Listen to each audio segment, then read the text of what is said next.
morning, everyone, and welcome to day 4 and the final day of the Right Fit training. So, those of you that have been watching the rest of this time, thank you so much for being here.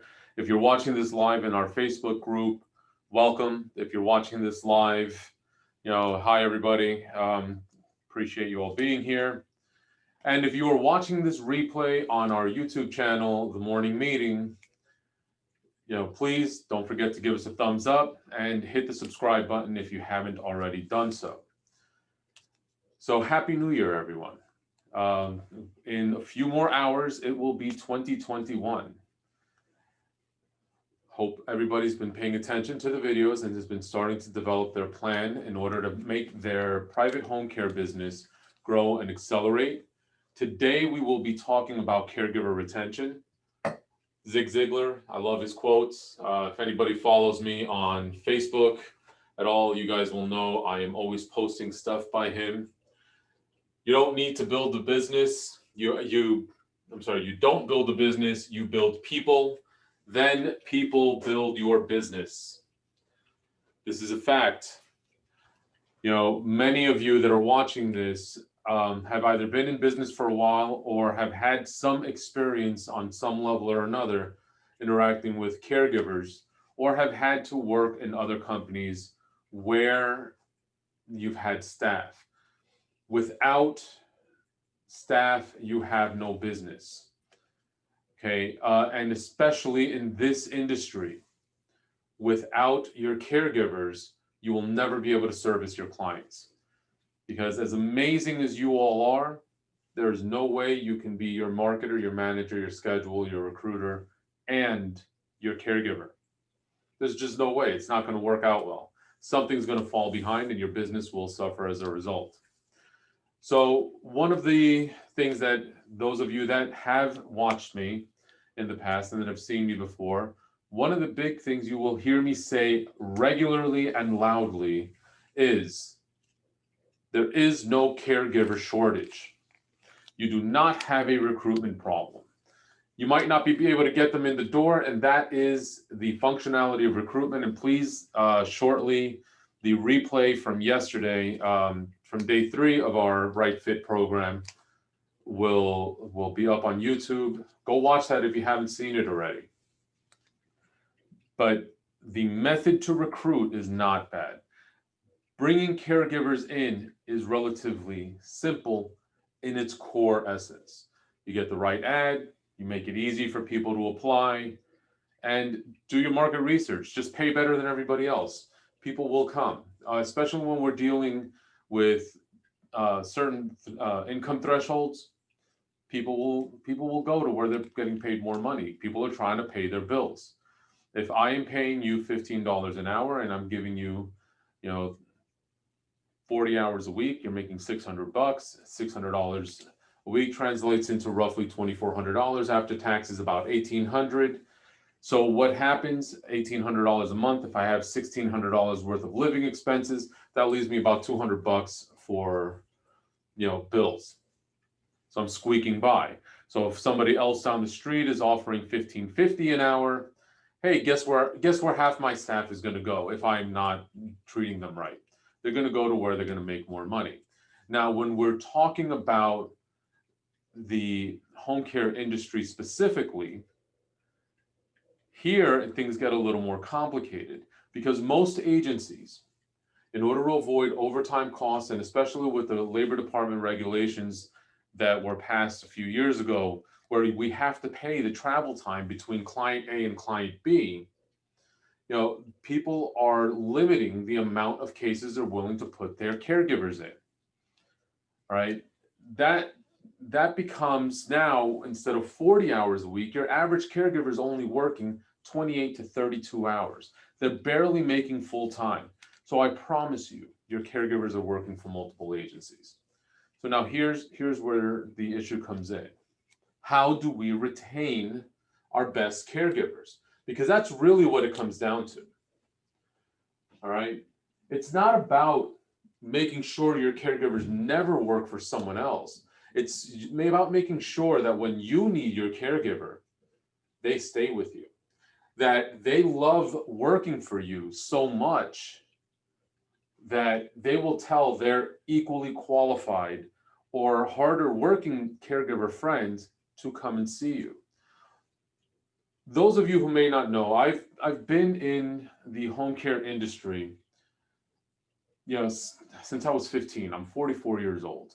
Off and on, I've also owned retail stores. I've done other businesses, but off and on, I've got 20 years experience in the senior care industry. I started my career way back when I was 15 as a recruiter for a Medicaid agency here in New Jersey, okay? Used to go work part-time after school, try to figure it out. This agency was getting ramped up, and this is where I figured out a lot of this stuff. Eventually, I worked as a recruiter for healthcare in different levels for a lot of years. One of the things that I've learned is that it's easy to pack a room filled with people looking for work. That's easy. The hard part is keeping them there. So why do your caregivers leave? Well, your caregivers, they leave because they do not feel valued or appreciated.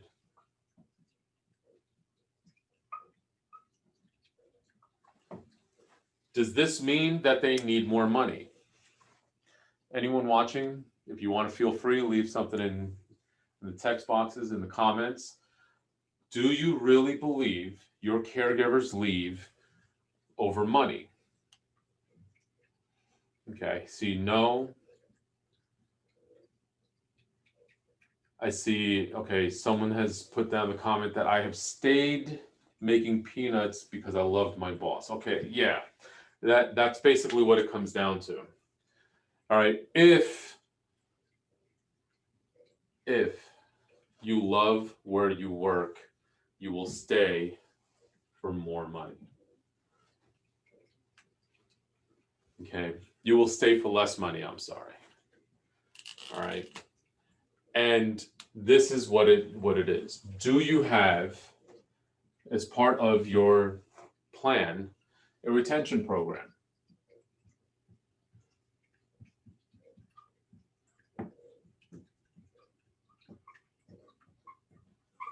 Okay. Every agency, caregivers don't get a knowledge, but more money is always a plus. Yes, Antoinette, you are absolutely right. More money is always a plus, and we're going to talk about that. Okay. Because here's the thing. Part of your retention program, and this is a trick I picked up from when I used to have clothing stores and I've worked retail. All right. One of the things about this particular industry is that there is no way to value the employee. Okay. There is a lot of ways to value the employee, but most agencies fail to do so. Everybody thinks that, well, Medicaid, or the current rate is, let's say, $24 an hour. Okay. And I want to keep my margins, but if I'm doing Medicaid, that second hour only pays about 15, or I'm doing 24 across the board because of private pay. So that means I got to pay my caregiver about $12 an hour. Okay, that's fantastic. But what if the caregiver is with a client that is just extra demanding? Listen, we all know that there's some clients out there that are just a pain in the butt. Does your caregiver feel that you are taking care of them? Are you looking out for your caregiver? So this is where a retention program comes into place. Okay, and you have to set a budget for this. Look, basically your budget should be on a quarterly basis from 1 to 3% of payroll. Okay. Does that mean you're going to spend all of it? No. This is just quarterly, but you want to do stuff that's nice. Okay. Your retention program should have a few elements in order to keep them. Number one, you should have a newsletter.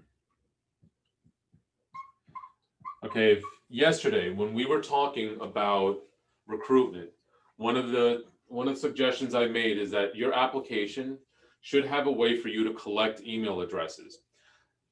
Your schedulers, whether it's you or you have a full-time scheduler at some point, but whoever is having this direct communication with your caregivers should be updating that email list regularly. Make sure, hey, listen, if any of your contact information changed, let us know. This newsletter should have different things going on. Things that we will recognize the caregivers for. Hey, congratulations to all you caregivers. This month we had 0 missed shifts. Or hey, we dropped our missed shift rate from 10% down to 8% over the last quarter. As a reward, we're going to do a potluck. We will provide, let's say, for example, we'll provide the drinks, we'll have everything here, everybody bring a dish, we'll bring stuff, and let's have a good time and celebrate this achievement. Hey, Sally is the caregiver of the month. She has had less missed shifts over the last quarter or over the last 30 days than anyone else. During our, if you guys are not part of Home Care Pulse because you don't have enough clients yet, then you should be doing your quality assurance program. If you need help implementing one, please visit my website. But as part of your quality assurance program, your clients will be giving you feedback. Hey, the best feedback of this month went to Mary. Congratulations. And have a prize. And we talked about this. I did a live video on this in the Facebook group not too long ago when I was talking about gift giving to your caregivers. All right, cash is great, but solving a problem is better, is the best, okay? Meaning, rather than give my caregiver $50 for being caregiver of the month, I'm going to give my caregiver the same $50, but as a gift card to the supermarket. Or I'm going to tell them, hey, bring me one of your bills worth about $50. I'll pay it for you. Okay, so now we have taken away the mentality of, well, damn, I don't get paid enough anyway. The least they could have done was given me this $50. And I've turned it into, wow, they really appreciate me and they bought me groceries. Or wow, they really appreciate me and they paid this bill for me. Okay? And you've made it a public recognition.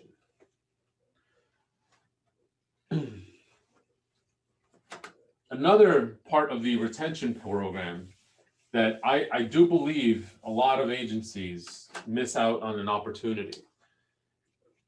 In retail, raises are given periodically based on employee performance. These raises, if anybody's ever worked at like a Walmart or a Target or any other retail store, you will know these raises are small. A quarter, a nickel, 15 cents an hour. But you know what? If we all think back to when we were kids or to any experience that we've ever had working in retail and we got that 25-cent an hour raise, we were happy. Especially when we found out our coworker only got 10 cents.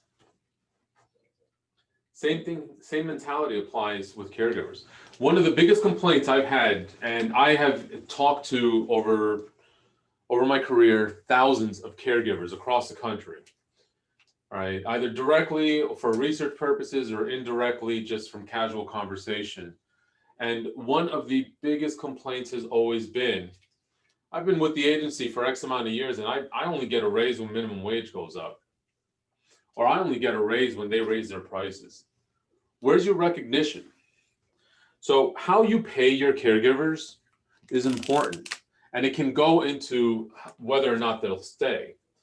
See, I believe that one, pay needs to be based on difficulty of case.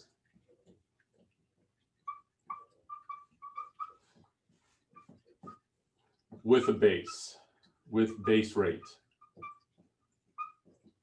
Okay, now again, please refer to your local labor department or whatever employment attorney or as someone who's a professional familiar with the laws and regulations of your particular area. This is not instruction to pay people a specific way. Just have to say that for legal purposes, but thanks. All right, so basically it's like this. Let's say minimum wage in your state is $9 an hour, all right, where you are. Let's say it's $9 US an hour. So we are going to pay, let's say $10.50 an hour to start. All right, so minimum wage is 9.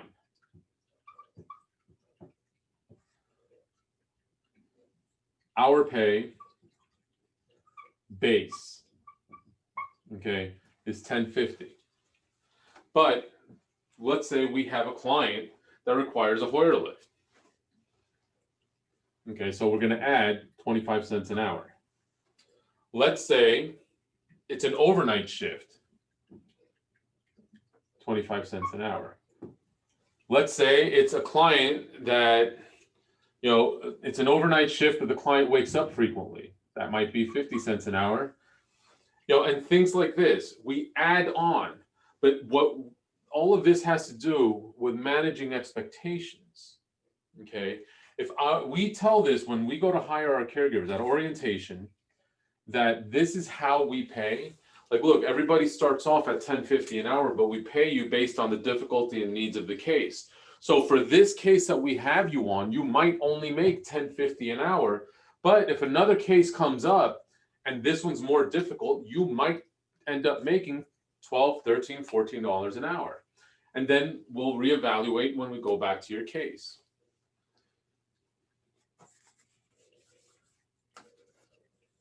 Okay.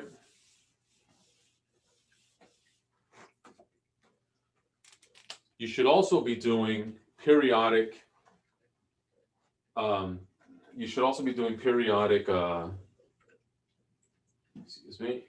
evaluations. Okay. So you go hire at 90 days evaluation.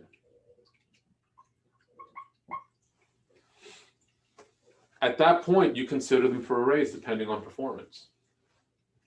Okay. And again, it's nothing fantastic. Oh, you're welcome, Linda. Please, the replays of all of this will be also on the YouTube channel if you've missed out on the first 3 days.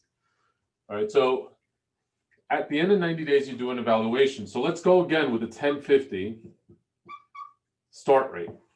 So at the end of 90 days, as long as there have been things like no call outs, no complaints about cell phone use, no missed shifts, whatever the criteria you decide to set is, you bump them up another 25 to 50 cents. Okay, so now they start at $10.50, but at the end of 90 days, they could potentially make 11. Now, it doesn't mean every caregiver is going to make that 11 because it's performance-based. So let's say they missed one shift in the 90 days. Now, instead of that 25-cent raise, you give them a 20 cents an hour raise. It's okay because remember, this is your base. But that recognition goes a tremendous way towards keeping your caregivers.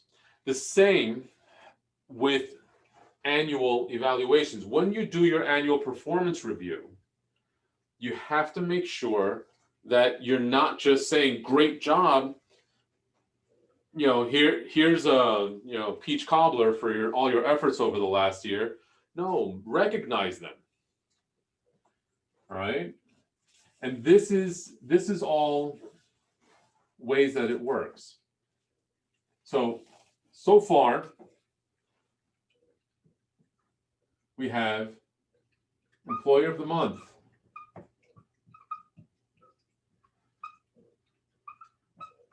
This is a super cheap way to do this. Okay, this is very cost effective. All it takes is literally going over your numbers, which you should be doing on your meetings.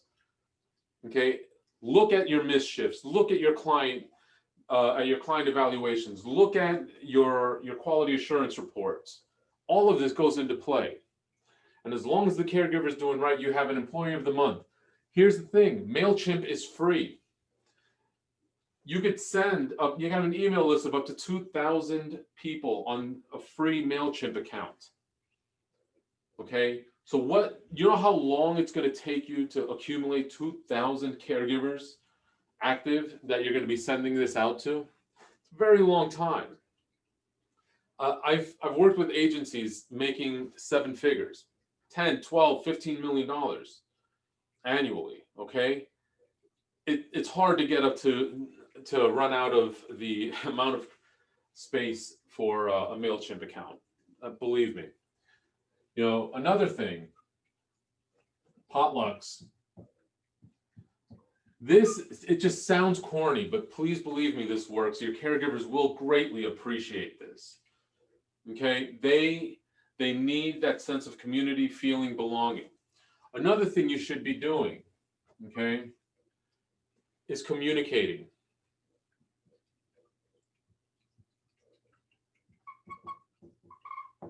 Okay, communication is so important. You know, look, it's no different than building your business in sales. You have to build relationships. Communication strengthens relationships. Relationships build your business. Period. There is no way around this. If you are not willing and able to communicate with your caregiver, then your caregiver will not think twice about leaving you or abandoning your client or abandoning your agency or trash talking you at a facility. Because again, this is all part of retention. Okay, you must communicate with them. Here's a few ideas to communicate with your caregiver, especially right now. We're in the midst of a pandemic, this COVID-19. All right, are you taking care of your caregivers? How safe do they feel working for your agency? Okay, ask yourself, are you providing gloves? Are you providing those disposable aprons, face masks, face shields? Are you providing any of this for them? Hand sanitizer? You should be. Look, the general rule of thumb is 2 pair of gloves for every 4-hour shift. Buy a box of gloves. If you're let's say a caregiver is working with a client, Monday, Wednesday, Friday, 4 hours each day. So every week you should have them coming into your office to physically pick up, 6 pairs of gloves, 3 disposable aprons, plastic aprons, and maybe a little bit of hand sanitizer, a little tiny thing of hand sanitizer. You can get them off of most promo stores with your logo on it. All right. Not even go to the dollar store and buy a thing of Purell. It's not very expensive stuff that it'll do, but it goes a very, very long way. Put in 3 masks, 3 disposable, masks, or get branded. If your budget is there, get a branded mask with your logo on it and give those to your caregiver. Again, little things that go very, very long. Do an employee of the quarter along with the employee of the month. So if you have employee of the month getting recognized in the newsletter, then we move up. We have employee of the quarter. Your employee of the quarter, dinner for 2 at Applebee's, like $20. We're not talking about a very expensive thing. Give them $50 to a restaurant so that them and their spouse or them and their significant other, or they can take their kids out to eat. Something. You have, excuse me. All right, so you have different incentives you can give that are not terribly expensive. Okay. Another thing.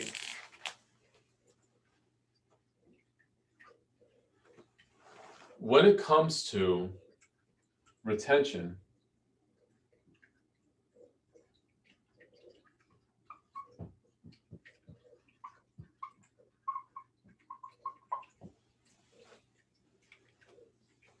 What are you doing to help develop them? A lot of agencies, because of time constraints, they've gone into the model of e-learning. I mean, that's great. I do understand this, but if you're not offering some sort of training to your caregivers, something that they can, even if it's a certificate just made up by you guys that they completed this, there's no reason for them to stay. Everybody wants to have their little career moving along. Everybody wants that. Everybody's looking for a leg up in the world. So what are you doing to facilitate this? Here's something else that's, again, very low cost. If you have your caregiver, let's say their car broke down, or they have something to go to with a client, and they're telling you, look, this is going a little beyond, and some people may not be comfortable with this, but depending on the relationship you have with the caregiver, have somebody in the office watch their kids for a day, so they can go to work. If their car broke down, send them an Uber or a Lyft or whatever ride share is out there. Go pick them up yourself. But little things, again, look, there's an expression that I actually used to use quite a bit, when I would talk about, all of these things. Baby steps add up to giant leaps. These little baby steps, these little things that you're doing to improve the relationship and that sense of value, belonging, and safety for your caregivers, okay, they will lead to huge returns, because happy caregivers, okay, this is the progression, okay? Happy caregiver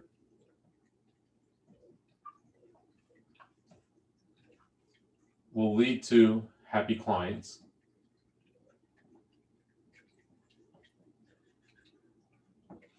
And that will lead to happy referral partners.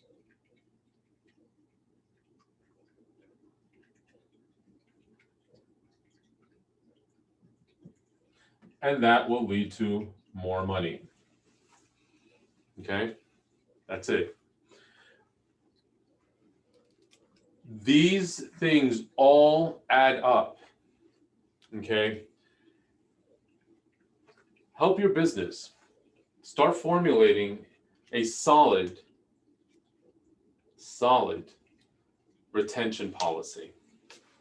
And it all starts with this. Let's go down, and I'm going to give you guys a walkthrough of exactly how to develop,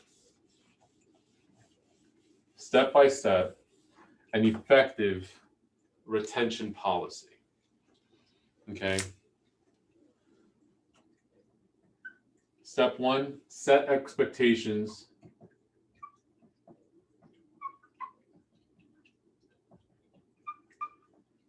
early.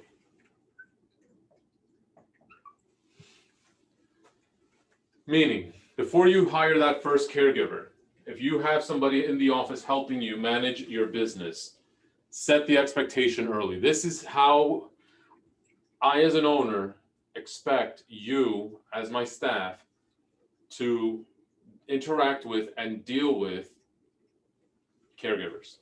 Okay? This is how I will interact and deal with you. This is how you will interact and deal with them. And we will make adjustments accordingly. Yeah.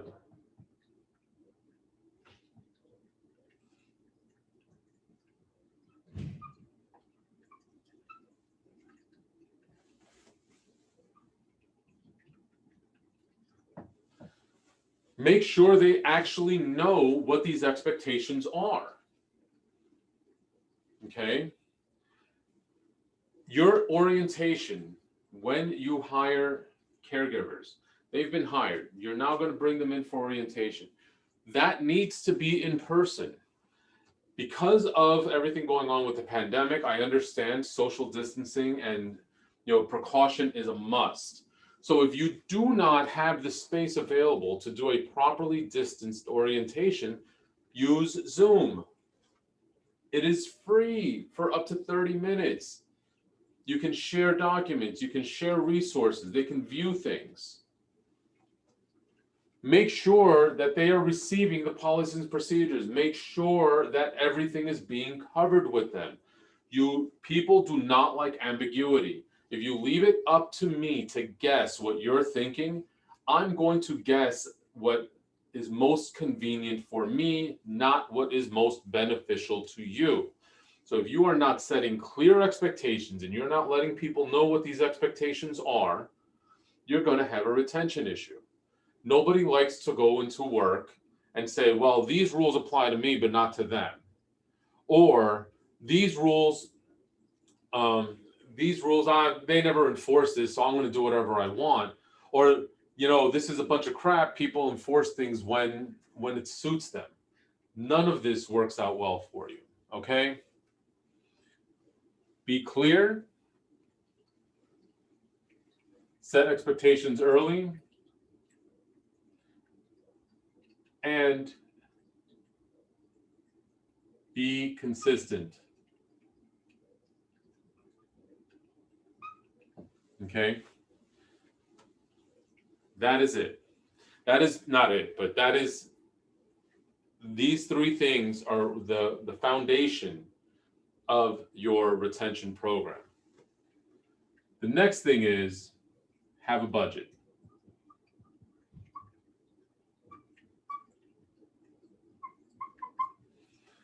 We recommend 1 to 3% of your payroll, okay? This way you can scale it as your business scales. The bigger your payroll, the more money you have coming in, the more funds you will have available to do this. Again, you look at your finances, understand your budgets, you understand what resources you're working with. It really comes down to where your margins are, what your price setting policies are. There's a lot involved in this, but have a budget. All right.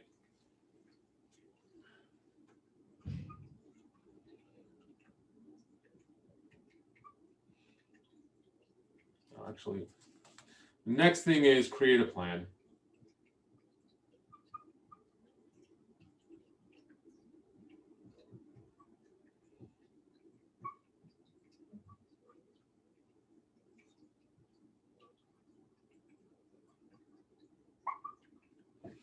Okay, create a public plan, meaning whatever it is you're going to do. Let's say part of our plan is to go out there and we're going to go and we're going to email every month the progress, and we're going to pick an employee of the month. On our company Facebook page, we are going to post that caregiver of the month and a little bit of information. Have the information you want outlined. How long they've been working with you, what they did, why you appreciate them.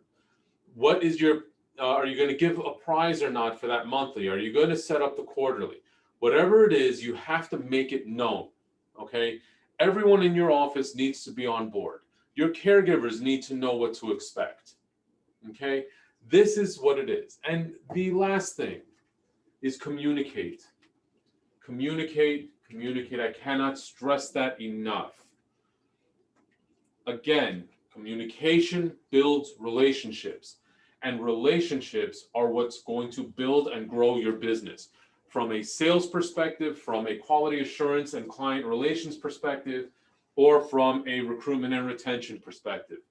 If you cannot clearly communicate all the way across the board, you're going to run into a lot of problems with your business. It's really not much more complicated than that. But these are the steps. These are the things you need to have in order to create the base for your plan for retention.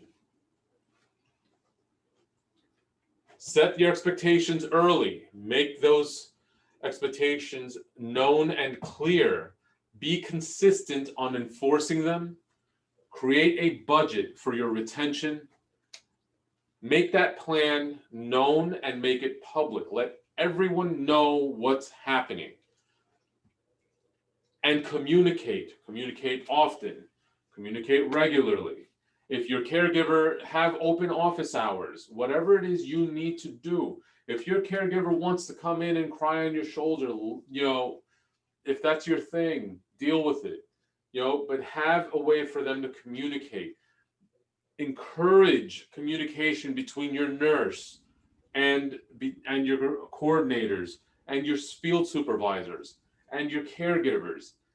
Encourage all of this. You want everybody to, not everybody's going to get along all the time, but you want everybody to work together.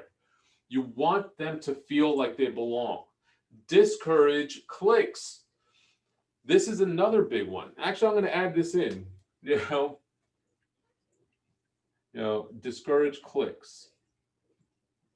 What I mean here, okay, and this is something I actually brought up on the recruitment video yesterday, okay, on our lesson yesterday for recruitment. Cliques. A lot of times, what will happen is a coordinator, one of your staffers, will have their favorites. Oh, I can always count on Janet. She'll go no matter what. And they'll throw her all the clients, all the work. Oh, well, yeah, she's a hard worker, Mary, but, I don't know. I just something about her I don't like. And Mary won't get anything. The whole problem is, what happens when you need a caregiver? Why are we picking and choosing who we're working with? We brought these people in, we hired them, we put them on cases. Unless they are consistently screwing up and costing you business, why are you not employing them? The caregiver community is small and close-knit. In the end, always keep in mind this one fact. Your caregivers generally live in the same area. They communicate with each other.